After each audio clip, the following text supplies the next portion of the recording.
All right. Hey, everybody. So we're going to give everybody a few minutes before we get started. So just hold tight. Give us like 5 minutes and the show will start.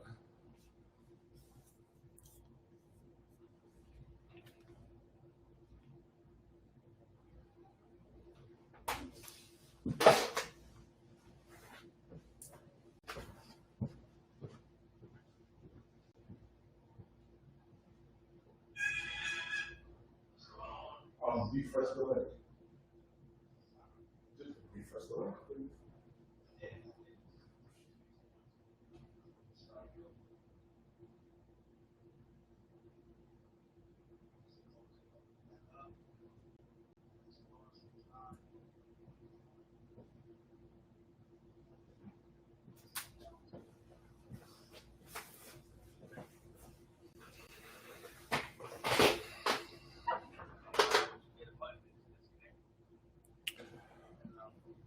All right.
I don't see you though. I don't see you.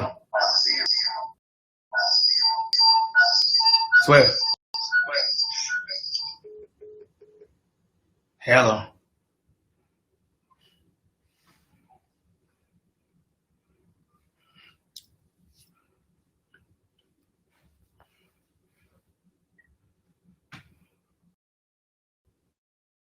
I can't hear you. If you can't hear you, I can't see you. Nothing.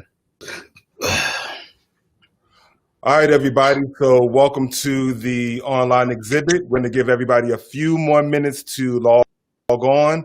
We're making sure that all connections are good. So maybe 2 more minutes or so, and we'll go ahead and get started. Eric, I can't see you, but I can see the presentation, so it's okay.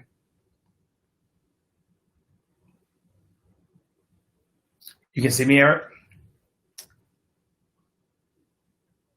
Can you hear me? See me? Hear me?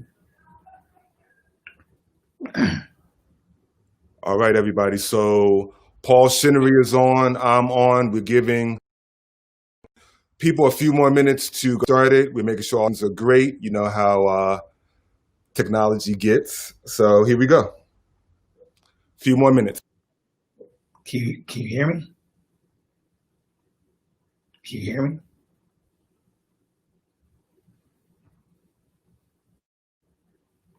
Hello, hello.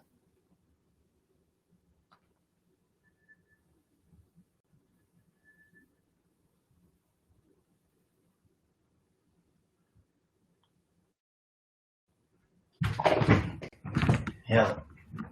You can't hear me? Yeah, but you can't hear me. I can see you. You can't hear me. You're not saying. You can't hear me. How about you can't hear me? Talk to me. I can't see you.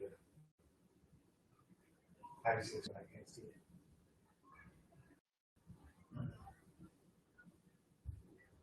I can hear you, but you can't hear me. I can say it to you, and you can hear me the same.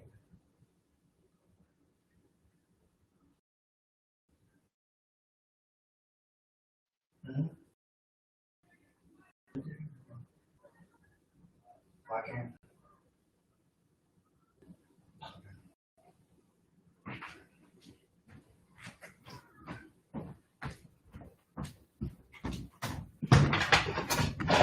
So everybody can hear me. Cause are there comments? Let me see, are there comments on the side? I can't see the comments. Maybe only Eric can only see the comments. I can't see anything.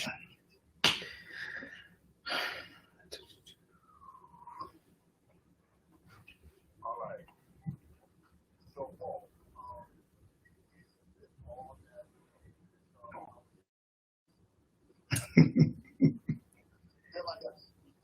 But I can't, I can't hear you, right? On from my computer screen. Okay.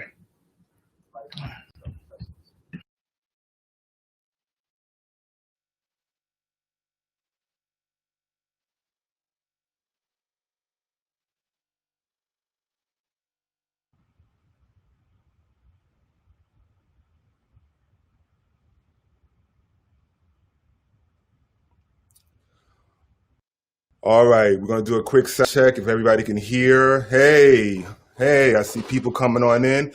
Please, you could do the chat. We could definitely see you as you are making your comments. And I think we are ready to get started. All right. So, Paul, you can hear me, right? I can hear you. Can you hear me? I sure can hear you. Awesome. All right, good stuff. Happy Juneteenth, everybody. Happy Juneteenth. Yes. The march continues. Absolutely. So here we go. For those of you who don't know the science behind Juneteenth, that is a national holiday for when the news reached the farthest parts of Texas for those remaining so-called slaves to receive the information about the Emancipation Proclamation. That happened in 1863, but it took 2 years for the troops to travel all the way to the South. And we could talk about why it took so long and maybe they did some detours on purpose and all that. But by the time they reached the so-called slaves, it was June 19th, 1865. So that's a national holiday for people of color, and we celebrate our freedom. And we are still fighting for even on today. So Juneteenth, everybody. Happy Juneteenth. Happy Juneteenth. Absolutely. All right. So I know. Before you go, I'm just letting you know that I cannot see any comments. So if someone's making comments to me, I can't see it. So Eric, you're gonna have to read those to me because I really can't see any comments. I'm sorry. All right, no problem. So I think we are good. We can go ahead and get started. Boom. All right. So welcome, everybody. My name is Eric James Montgomery. I am a professional photographer and fine art photography instructor. This is my 30th year as a photographer, and I'm super stoked about the work that I'm celebrating and sharing with the masses. It's been a long journey, and the battle's not over yet. We're still creating work. This exhibition, I'm going to go into the details of why we're here today once we start the presentation. But I just wanted to just let people know who I am. I'm originally from East Orange, New Jersey. I now reside in the Camden area. I have a studio in Camden. I have a nonprofit organization called the EAM Foundation, where we teach at-risk youth business of photography. And we also do public works of art everywhere. So very proud about that, and also very proud that closest friends for over 32 years now, Paul Shinnery, to do the interviewing, moderating, the joking. So Paul, you want to introduce yourself? Hey, I don't want to steal any thunder from you. You're the man. I'm just a documentary photographer, and what I do is I just love to document people. Just let you know, the reason I'm wearing the crown is to celebrate Juneteenth because we are kings and queens. We come from kings and queens. So I think I'm going to make a yearly tradition that on Juneteenth I step into my royalness and rock the crown and let everybody know that our history does not begin with or end or begin the end or beginning of slavery. It begins way before that. So that's the reason for the crown. But I'm just a documentarian, and that's what I love to do. Absolutely. Absolutely. And if people want to get in contact with you to see your work, how can they do that? You can go by, my Instagram is P Chinnery, that's CHINNERY photo. That's at P Chinnery photo. And my website is just my name, Paul Chinnery, CHINNERY.com. That's it. Awesome. Please go to his website. His work is incredible. And I'm not saying that just because he's one of my closest and best friends. His work is phenomenal, whether it's special events, whether it's documenting life, especially life in Newark and New York. If I didn't know him, I would be following him and learning from him. So I really celebrate his work. We both started doing photography around the same time, around high school.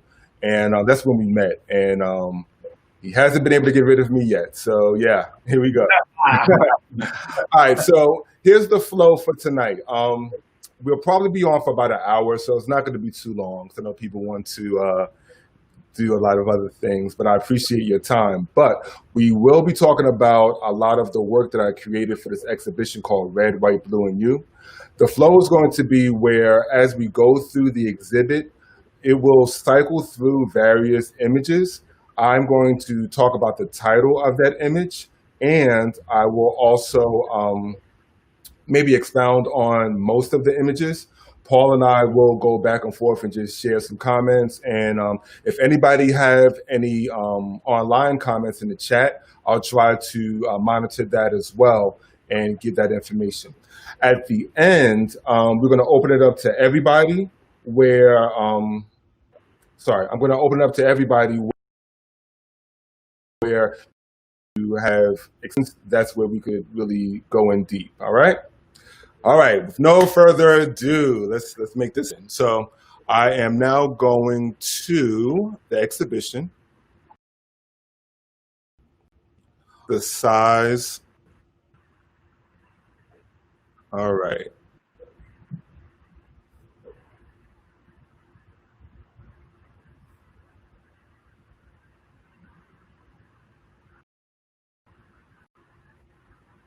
Ah, that's pretty cool.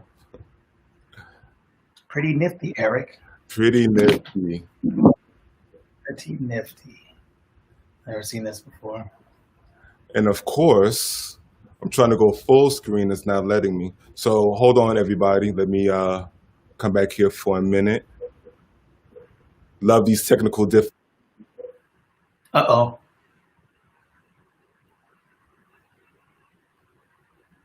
Hello? Are you there?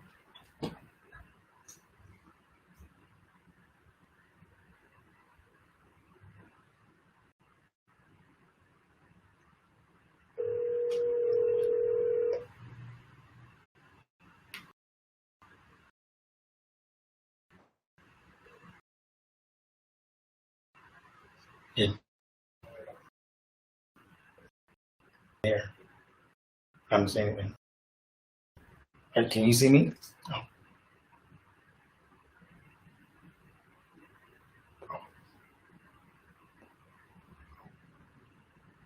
Are you there? I don't even know if I'm on right now. I'm sort of stuck in the matrix. I can't even see if you guys are in comments laughing at me. Are you laughing at me? Am I live?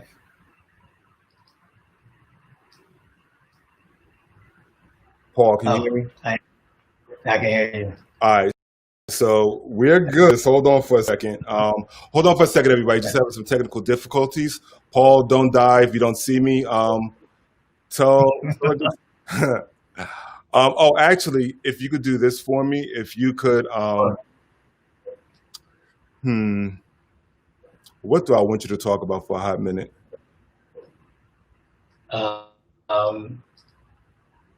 now, it seems like I need to talk about Babyface and Teddy Riley, maybe, perhaps that might ring a bell.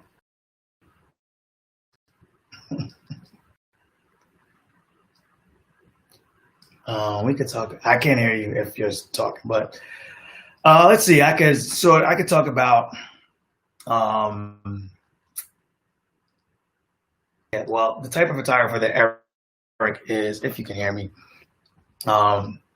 I mean, we definitely grew up like in the '80s together, and there's so much stuff that, like right now, everybody has a camera. But when we were, in high school and stuff like that, we were like one of the only people that really loved like the true film camera.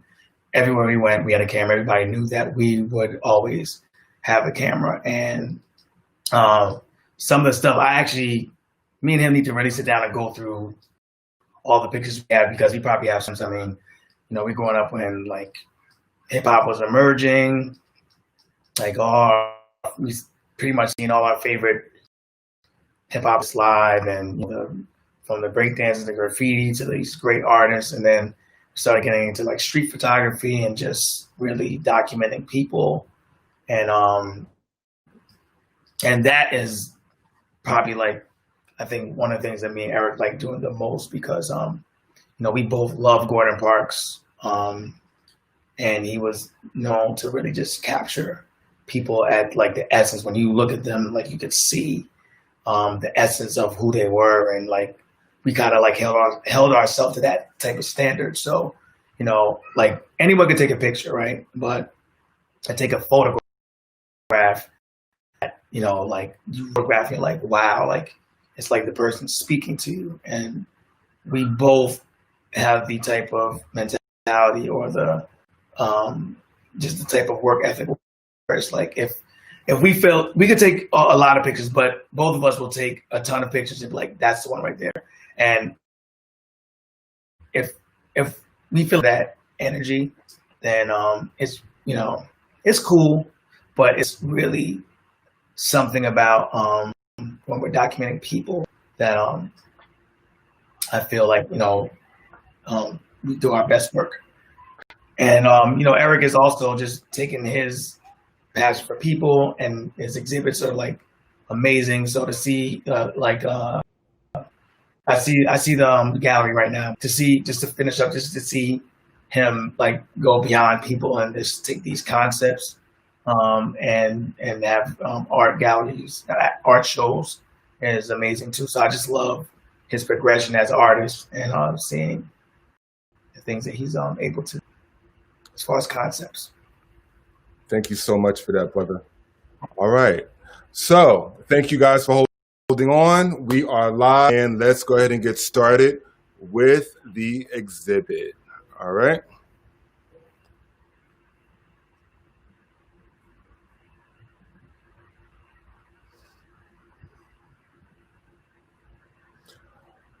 All right, so with this first image, this was from the original Red, White, and Blue exhibition that happened last July 4th here in Camden, New Jersey at the Camden Fireworks Art Gallery.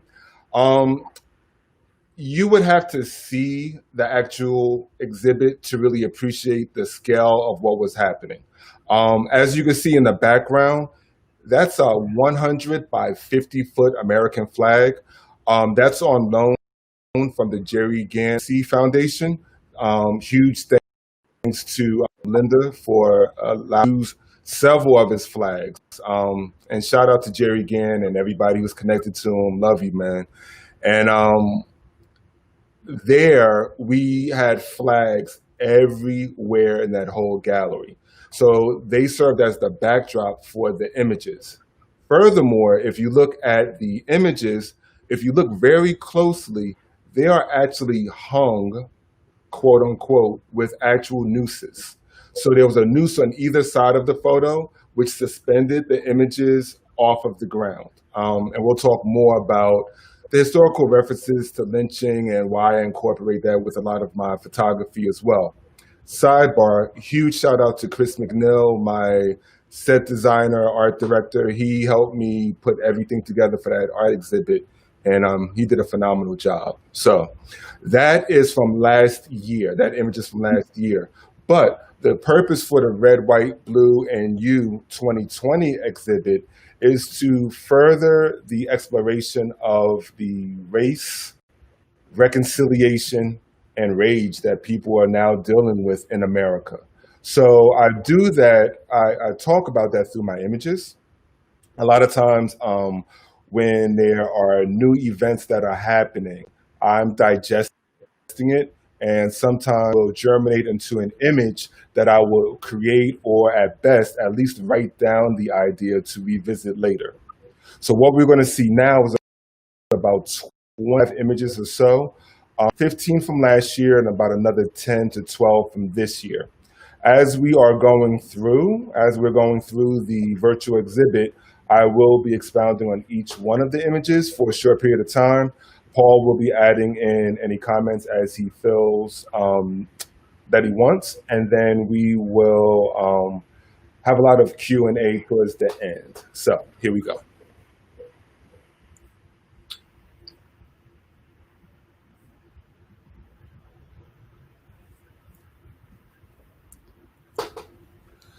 This first image is called Salute the Flag, and it was photographed in 2017. As you can see, there's a gentleman who has his face covered with the American flag. As opposed to wearing a necktie, he's wearing a noose. Behind him is the American flag, and he's saluting the flag. So in that, it talks about how so many people of color, specifically Black people, even after all of the atrocities and things that's happened for over 400 years, we still have an allegiance to the land that our forefathers or foremothers built. We built this land. So in that, we have a duty to really take ownership to the things that we can, to point out the things that need to be changed. And even while all of these horrible things are happening, it doesn't take away our citizenship. It doesn't take away the rich history that we built from the first day that the first slaves came in, to the time that Crispus Attucks was killed, to everything. Like, we just talk about that, right? But with this image, personally, although I love America, I can't remember the last time I salute the flag. It had to have been high school. So I respect America, but until a lot of changes start to happen, I can't pledge allegiance to a country who are doing so many negative things to so many different people. But we're turning a corner, I believe, now. So in this image, when I look at this, did you have an artistic reason for making one side of his face darker, or it's just aesthetically you just thought it looked cool, or is there anything behind it? Sure. So that's called side lighting in photography. And the reason why I use side lighting was to show a lot of the texture in the noose. Whenever you're using photography, and if you shine the light, whether it's a flash or a consistent light, directly on the subject, you may not see the textures that may be in the clothing and things of that nature. So I did side lighting for the rope. And additionally, it also shows the sunrise of a new day. So we're turning a corner again, approaching a new day in America. So I wanted to emulate the light coming from the right side where the sun normally rises. Okay. So we're going to move on to the next image.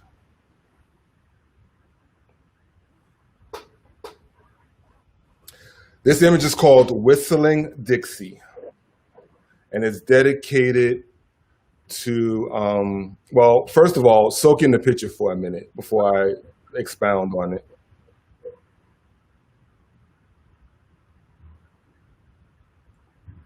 This image is dedicated to Emmett Till.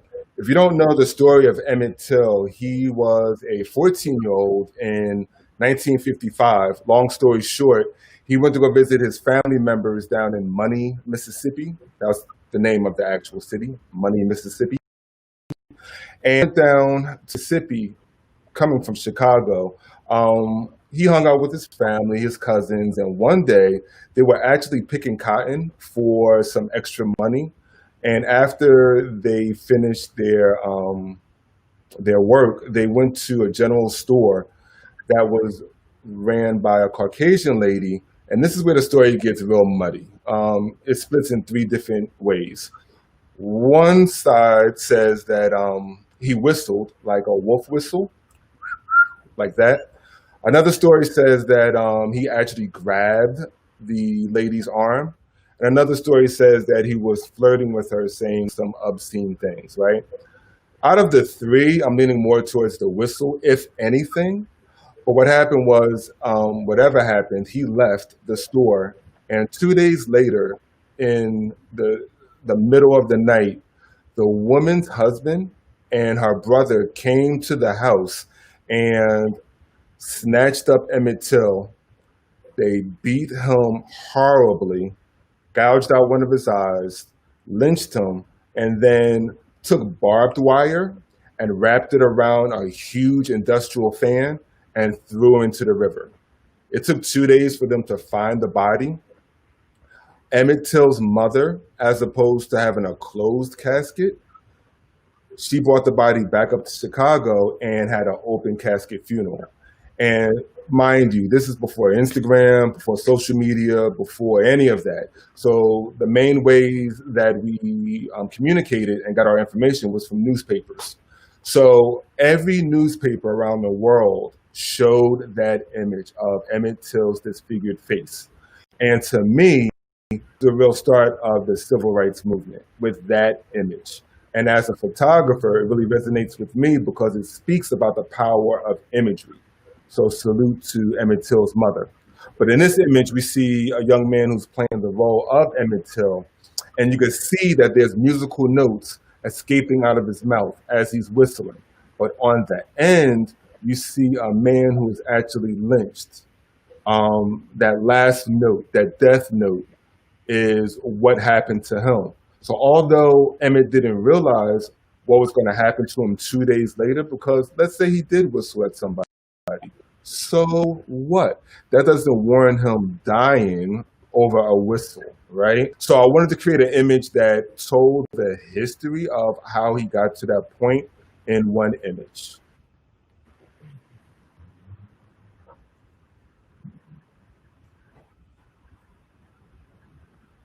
We're going to move on to the next image.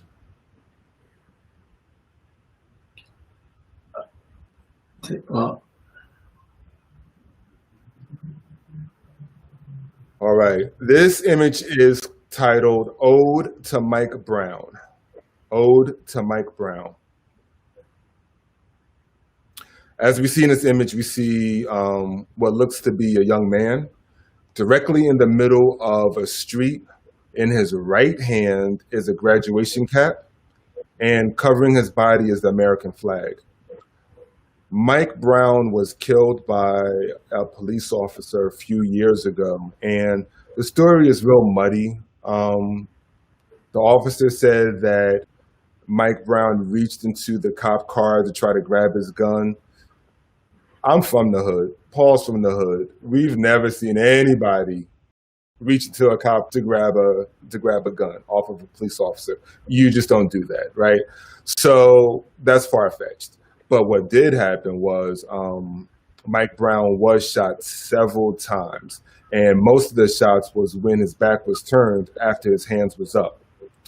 The horrible thing is, in addition to him being killed in the middle of the street, was that his body was left out there for hours. His mother was crying, the neighbors were yelling, the body was uncovered. There were so many cops around just looking at what was happening, and the news media was showing this dead young body of this recent high school graduate who was about to go to college in a couple of weeks, mind you, in the middle of the street. So I had to create an ode to Mike Brown because right now he probably would have been in his senior year of college, and I wanted to immortalize his existence through photography. Now, I find it, interesting that covered him with the American flag, and so your choice behind that artistically was. Yeah, so with red, white, blue, and you, the American flag or the American flag colors is a running theme. So you're going to see that whether in the colors or in the actual American flag.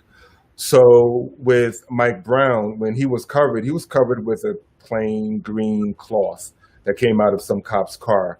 But I wanted to show that this happened under the covering of America, where Americans should have been protecting this young man who could have been the next fill in the blank. But now, unfortunately, he became the next hashtag. So the reason why I used the American flag is to show that this can happen under the guise of American protection. I like the fact that you chose to turn the flag upside down. It was dope. It was dope. Thank you for mentioning that. Whenever you see the flag upside down, that's a universal sign of I'm in distress. For this series, most of the images, you're going to see the flag upside down because it's not just me as a photographer or me as a Black man living in America that is in distress. We as Americans, we are all in a time of distress, social, economical, political distress. So this upside down flag is a sign of help for all of us. We're going to move on to the next image.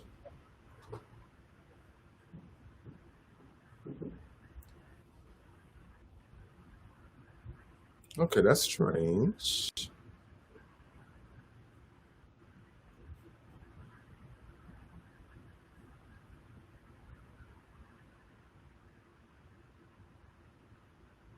Okay. So this image is called I Too Cry for America. And it's a triptych. I am a huge fan of triptychs. That's when you have three images synced together to tell one story.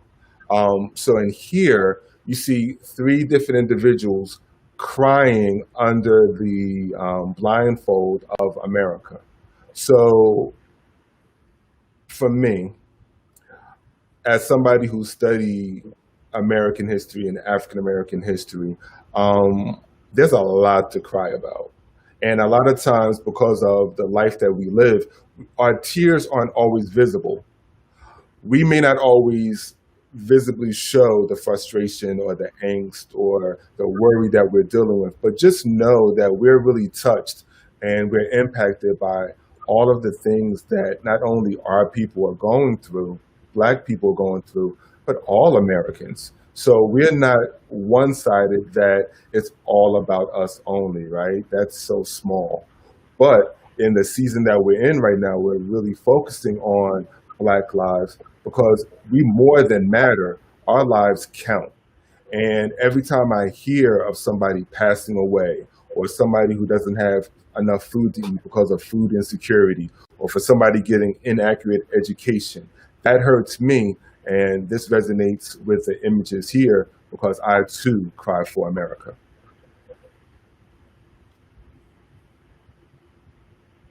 Good image. Thank you.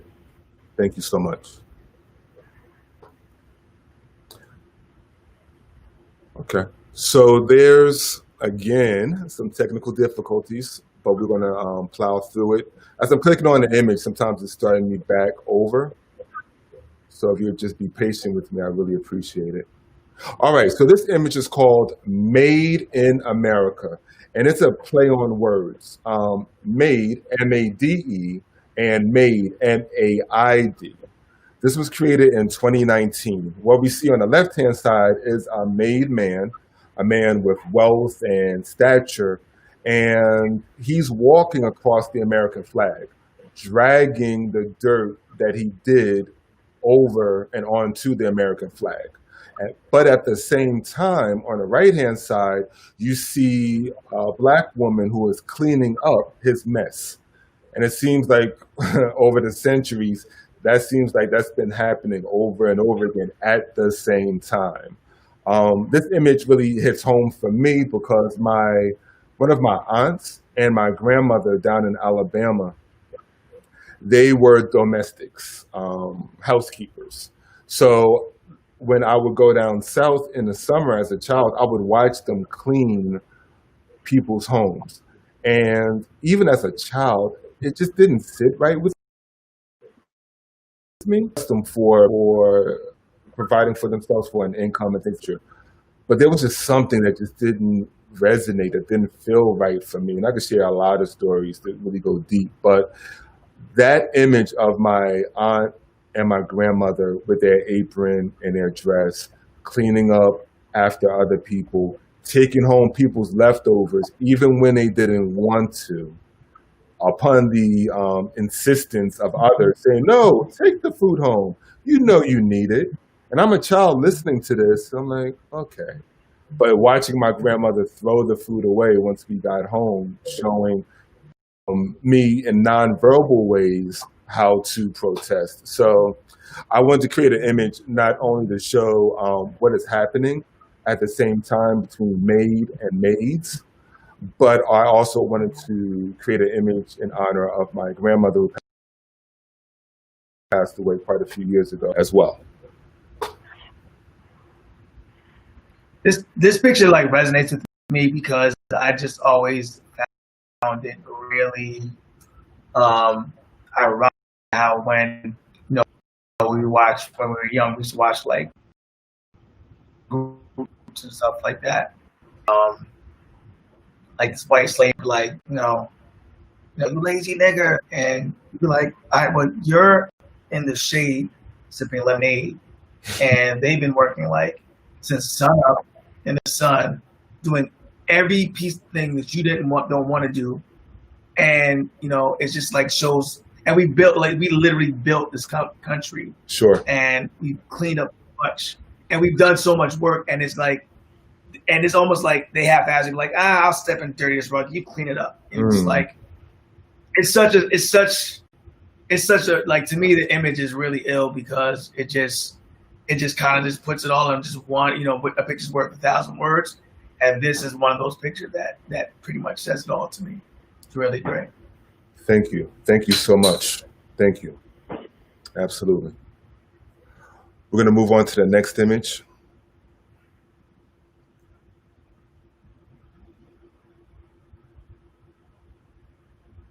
Okay.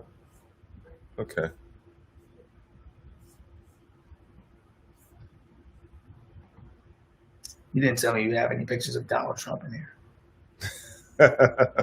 Yeah, we're connected. Yeah. So this image is titled "Very Fine People on Both Sides," and this was created shortly after that massacre when that young lady, I forget her name, she was ran over by a car.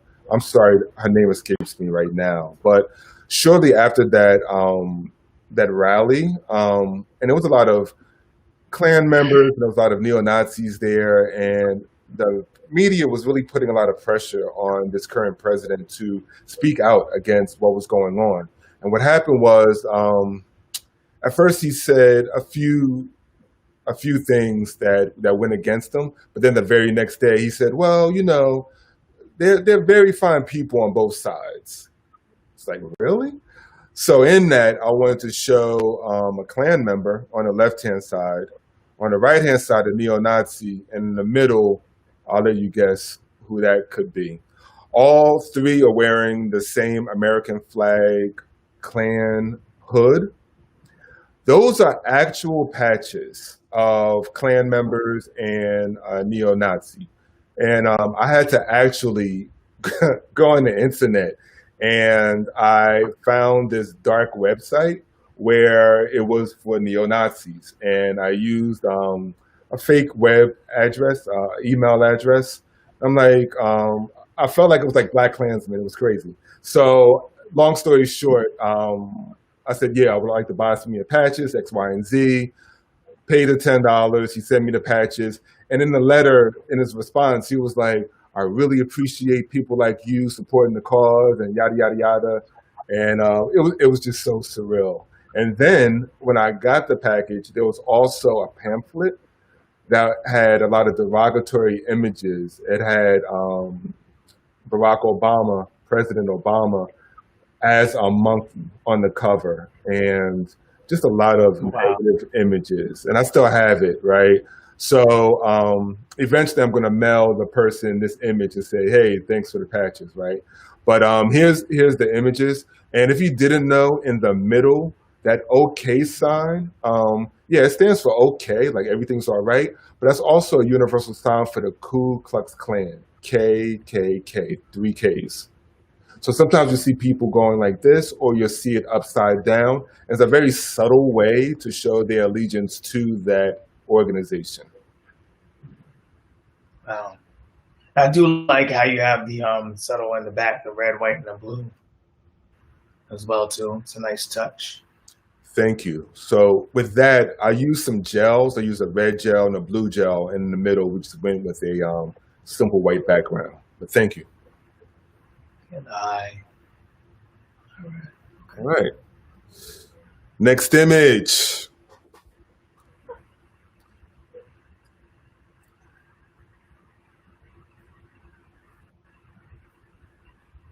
So the next image is coming up. It is called Welcome Home, Ode to Amadou Diallo. If you don't know the story of Amadou Diallo, the short of it is he was an African man who came over to America to A, get his education, and to B, start his own business. His mother was very fearful at first because she didn't want him to travel over to America because of all the stories she heard. But she allowed her son to travel to America. He was living in the Bronx, and one night he was coming home, and he kept his keys in his wallet. So he was going for his wallet. And in New York, there was a group of police officers that would just roam the city looking for quote unquote criminals. And when they found them, you know, they would stop and frisk. Sometimes they would beat you up. Sometimes they would do whatever they want. And they really did that under the guise of the badge. And they knew that they had the blue wall protecting them. So on that night, there were 4 police officers, 2 on either side of the apartment building. And what happened was these 4 police officers fired their 9mm guns at Amadou Diallo 41 times. 19 of those bullets hit his body. Only thing that he had in his hand was a wallet. He was facing the door when he got killed. Bananas. So when I heard the story, it hit me hard. You know, we hear about a lot of these murders, and unfortunately, we're forgetting more of the people than we're remembering because it's happening so often. But I remember I was working in North Jersey in Montclair at that time, and that really hit me hard. So I went over to the Bronx one night, and I had 41 bullets, lined them up on his doorstep, knocked over 19 of them, signifying the bullets that hit his body. So I remixed that picture for the exhibition last year, where I just had 3 main bullets in red, white, and blue, as we see here. But in the background, out of focus, are the other 38 bullets. So this picture is called Welcome Home. Now, was this taken? This was taken on Amadou's doorstep, you said? Yes. So myself and a good friend of mine named Rafael Sanchez, him and I went over one night. It had to be like around midnight. And we set up, and I had the bullets lined up. There were actual bullets, so you could actually rent some props, and you can get anything in New York City. So I got actual 9mm bullets, lined them up, and that's the actual doorstep for Amadou Diallo. And I used a slower shutter speed to get the light as we see here. And and that's the image. And no, like nobody said anything. They were just like, just randomly just went on a step. It was just like that. Yeah, so the news, of course, they allowed people, well, they told people where he lived, so it wasn't hard to find out where he was. But you know me, like once I set up, I shoot really fast. So the whole Right. photo shoot probably took all of 10 minutes. So it was real easy to get in and out. And if somebody would have came out, I would have just easily explained what I was taking the picture for. I'm pretty sure that the BX would have been all right with that. Right. Okay. So we're going to move on to the next image. And Paul, I'm going to ask for you to actually, I'm going to explain what the picture is, the title, and if you could just talk about the 5 people that it's for. So in the late 80s, I'm going to give a just for it, but I really want Paul to expound on it because he's so versed in this one topic, especially. There was a group of 5 individuals that was accused of a crime. They were titled the Central Park 5. After I saw Duvernay's documentary for those 5 gentlemen, I was talking to my art director, Chris, and we just came up with the idea of having 5 nooses, and each one representing young men who was accused of a crime that they didn't do. And I had nooses not rotating, but swinging back and forth, showing, signifying 2 things. One, that the nooses are still there waiting for the next victims to take their place. But Paul, can you please talk about the Central Park 5 case? Well, I don't know, like the demographics who's on here now, are they like younger? Like, I guess they're younger people. I take it. Pretty much anybody and everybody. So yeah, just have at it. Yeah. So I mean, the reason this resonated with me was because those kids our age when the Part 5 happened. They were literally like our age, and I remember watching the story really closely, and I remember saying like that could have been like, because me and Eric and our friends, like we used to get in I'm not saying like, it was a whole group of them, so they were like doing stupid stuff in the park, whatever. But me, Eric, and our friends, we used to literally do the same type of stuff that these kids did. And I'm like, man, that literally could have been us on any given night. And just the way the story played out, I remember following it really, really closely. And this is when Donald Trump was supposed to be just this mega like billionaire that everyone loved in New York, or whatever, because he's such a supposedly like this like real estate mogul. And I just never forget when he took out an ad in what was the New York Times or something. Yes. Basically for them to be like executed, like the death penalty. The death penalty, right? No one was killed. They, allegedly they said that these boys raped this woman and beat her, left her for dead, but it found that they really did not do it. And even if they did, which I'm saying is completely wrong to do it, the death penalty was what he was calling for. And then when everything came out and they found out these weren't the kids that did it, and it was, pretty much all the DNA matched up, he still was like, I'm not taking it back.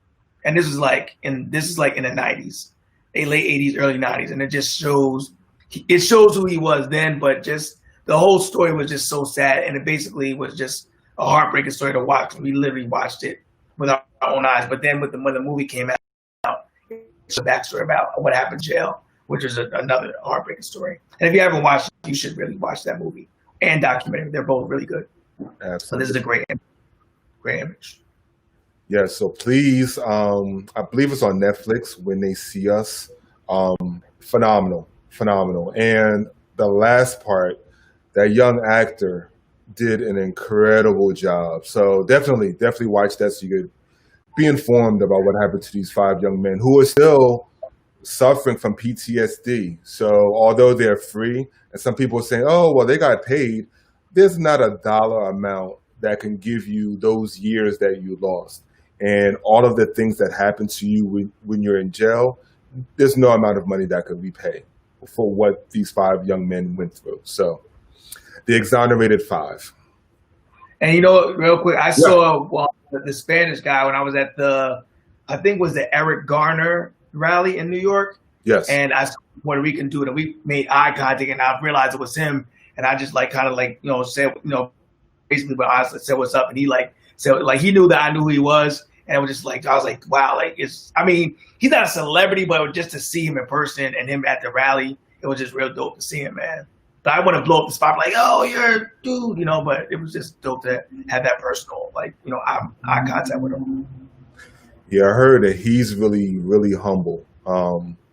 Yeah, so I would love to meet any of those brothers one day. So salute to you guys. And if anybody out there who's watching this, if you have a direct connection with any of them, let Paul and I know, because I would love to send them this picture. All right. So here we go. The next image that we have.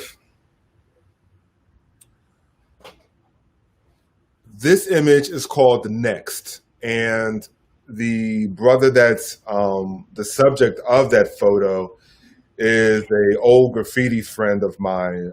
He goes by the name of Soul1, Soul1. So shout out to him, shout out to BNS and all of Newark. We shot this back in 1997, and way before digital and all of that. And this was the first image that I incorporated the American flag. And I wanted to show a black man who was being hung, who was being lynched. But he's not just, letting this happen. He's actually struggling to get the rope off of him, this noose off of him. And you can see with all of the motion that from the slow shutter speed that I used to create this image, that it's a struggle. And although we may not have a physical noose around our necks, there are so many nooses that we deal with as people of color, as Black people, where, economically, socially, where there's sometimes where, as an instructor, a lot of times I feel like there's sometimes where I'm the only Black man in said room. So I have the pressure, so to speak, of not only just trying to have a good presentation for myself, but I'm also feel like I'm representing every Black man, because sometimes, there's a lot of people who don't have connections to a direct connection to somebody like myself. So I always feel like I have to be on my P's and Q's, and maybe that's not, warranted. Maybe that shouldn't be warranted, but that's just something that I feel, right? So in that, I want to show an image of somebody who's struggling to live another day. And it's called Next, meaning what is he going to do next? What's going to happen next? Who's going to help out next? Next.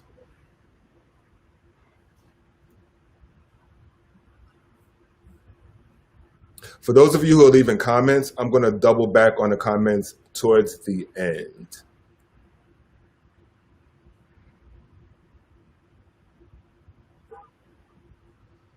All right. So anybody who knows me knows that I hate having my picture taken, right? Go figure, and I'm a photographer, right? But I just hate having my image taken. But sometimes, with some subject matters, I like to put myself in other people's shoes, so to speak. So for the past 8 years or so, I've had the honor of working with people who are battling addictions of drugs and alcohol, everything. And there's been times where I would have a group of people and we're talking about staying clean and making right choices and seeing you on Monday. And then I come back on Monday and find out that that one person or one of those people that I was talking to overdosed that night. And that happens too often. So in that, I wanted to show how some people's worlds are locked upside down to the drug of choice that they're dealing with. And although when I was partaking in drugs and alcohol many years ago, cocaine wasn't my thing, but it could have been my thing. And in creating this image, Paul and I actually went to school, high school, with a fellow student who he was very popular, he was very handsome, and maybe 10 years later, Paul saw him on one of the worst streets to go down in East Orange asking for change because to help support his drug habit.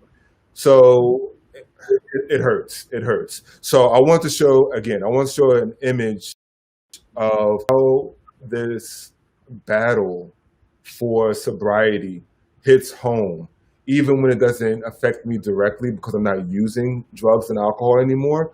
But it still affects me when I have people in my circle of influence still battling and sometimes even losing that battle. So what made you want to turn the picture upside down? hmm Because in addiction, your world is literally upside down. You don't see things correctly. Your priorities are skewed. So as opposed to food, clothes, and shelter, which everybody needs to exist, for them, it's their next hit. It's their next fix, their next get high. And with with certain drugs, you'll never gain that first high that you first experience. So you're chasing something that you'll never achieve, which is mind blowing. And I could tell you some stories, and it will sound so far fetched, literally women who would turn out their children for the next fix. This is something that you would hear like in a movie and be like, oh wow, that's extreme. Nah, that really happens. It happens. And so I wanted to show how your world is literally turned upside down when you're battling addiction. And of course, you see the red, white, and blue in the image.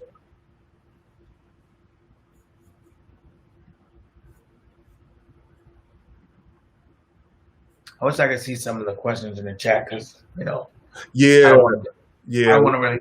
I don't want to. I almost feel like because I know you have a lot of images now. I know and I would really feel like I could talk about each and every one of them longer, but I do want people to sort of kind of be able to kind of get involved and so it's not just too one-sided. But I can't really see what they're saying, so it kind of hinders me a little bit. Yeah, and I'm not able to see the live chats either. Actually, hold that. I'm trying to. So yeah, there's a lot of hey everybody. I'm just looking at your comments now. A lot of people are talking about just thanking me for the images and just talking about the conversations that we're having. So we're good, Paul. We're good. We can keep going. And thank you everybody who are making comments. If you are making a comment, if you could just please also talk about which image or images you're referring to. So that way when we double back, we know which one to reference. So thank you. And thank you for, being patient while we get through all these technical difficulties. But this image is called Shooting Up. And this young lady, we worked hand in hand trying to get people who are battling addiction into long or short-term treatment. It is not easy. If for those of you who don't know, let's say said person overdose right now. If he or she goes to the hospital, if they don't have ID, they probably won't be able to go into a treatment program. If there's no beds at said location, and there's about roughly 10 locations across New Jersey that people can go to for treatment, if there's no available beds, they have to wait.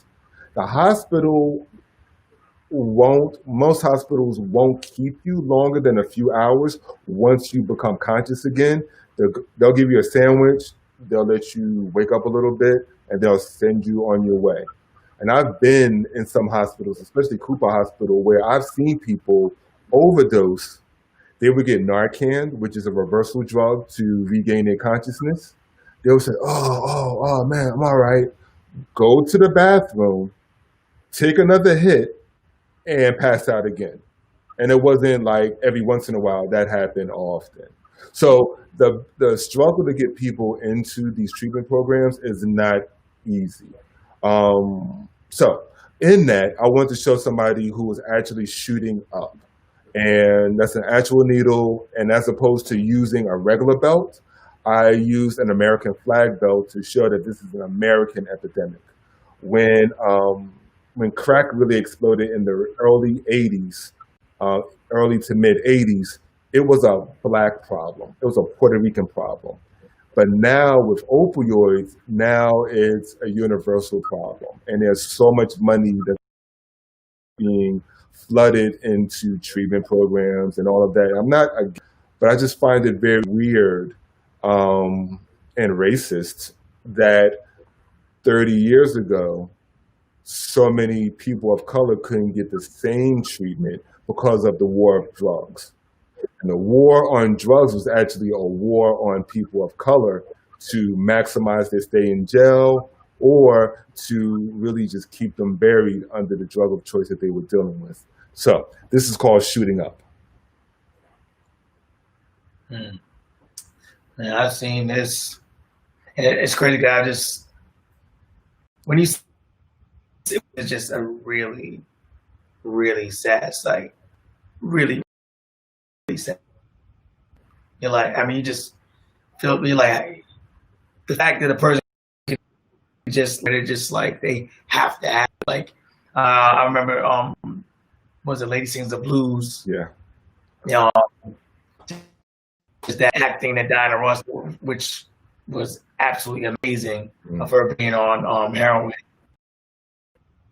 And you know, she killed that role. But I mean, just showing the dependency, like they have to have it, and it's like, it's just a really sad sight to see. But the fact that you chose to use the red, white, and blue, the American flag, because you know we all know that they flood our community with drugs, and it's not really an accident that it's like filled with drugs and alcohol. So, really good image.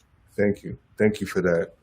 And yeah, there's so many people who died so prematurely, right? So of course Billie Holiday, and then even my favorite artist, Jean-Michel Basquiat. You know, he was dealing with the death of his closest friend and mentor, Andy Warhol, and